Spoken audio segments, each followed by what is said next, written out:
Ask मुफ्ती तारिक मसूद। शौहर के घर ना जाने की कसम। अब्दुल्ला साहब सरगोधा कराची से पूछते हैं, अगर कोई औरत अपने शौहर को कहे कि अल्लाह की कसम मैं तेरे घर नहीं आऊँगी, इस कसम का क्या किया जाए?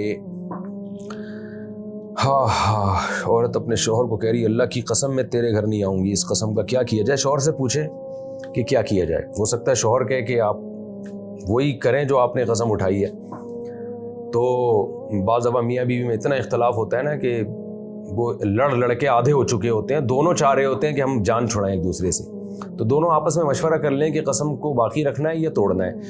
अगर शौहर कहे नहीं जी तुमने वापस आना है, इतनी मोहब्बत है, मैं तुम्हारे बगैर नहीं रह सकता, तो फिर आपको चाहिए कि आप कसम तोड़ दें और मियाँ के घर वापस चली जाएं और 10 गरीबों को 2 टाइम का खाना खिला दें। लेकिन उस गरीब में शौहर नहीं हो, शौहर के अलावा जो गरीब हैं उनको 10 गरीबों को 2 टाइम का खाना खिला दें। अगर आप खुद गरीब हैं, 10 गरीबों को 2 टाइम का खाना नहीं खिला सकती, अच्छा सिर्फ खाना ज़रूरी नहीं है बल्कि पैसे भी दिए जा सकते हैं, तो 2.25 किलो गंदम के पैसे आप एक गरीब को दें, इस तरह 10 गरीबों को 2.25 किलो गंदम या गंदम के पैसे बांट दें, तो ये भी ठीक है। अगर आप खुद गरीब हैं, नहीं पैसे खिला यानी आप ना पैसे दे सकती हैं ना गरीबों को 2 टाइम का खाना खिला सकती हैं, तो फिर आप 3 रोज़े रखें लगातार, ये कसम का कफ़ारा होगा। तो आप घर चली जाएं शौहर के और फिर कसम तोड़ दें। नबी सल्लल्लाहु अलैहि वसल्लम ने फरमाया, जो हदीस का मफ़हूम है, गलत बात पे कोई कसम उठाए ना तो कसम को तोड़ देना चाहिए। तो शौहर के घर ना जाना कोई अच्छा काम तो है नहीं, बल्कि शौहर का घर ही नहीं है, वो तो आपका घर है। अल्लाह मियाँ ने शौहर के घर को बीवी का घर करार दिया है। तभी कुरान में आते हैं ना, तलाक के बाद ला तुखरिजूहुन्ना मिन बुयूतिहिन्ना, औरत को उसके घर से ना निकालो।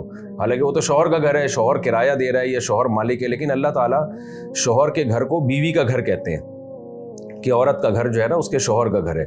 तो अल्लाह ताला ने इजाज़त नहीं दी है कि अपनी बीवी को उसके घरों से निकालो। हालांकि वो शौहर कहते हैं मेरा घर है, तो मेरा अल्लाह ने कहा ही नहीं है, अल्लाह ने कहा तेरी बीवी का घर है यार, तू उसको निकालेगा तो हम ये समझेंगे कि तू उसको उसके घर से निकाल रहा है। तो इतना अल्लाह ताला ने औरत को प्रोटोकॉल दिया है, तो इसलिए आप उसको बोलें आपने कसम उठानी थी ना, तो आपको ये कहना था मैं अपने घर नहीं आऊँगी। तो शौहर का घर कहने नहीं चाहिए, आप कहेंगे ये मेरा घर है, मैं इसमें नहीं आऊँगी कभी भी। फिर आपको ख्याल हुआ कि गलत बात पे कसम उठाई है, तो अब कसम तोड़ के अपने घर आप चली जाएँ।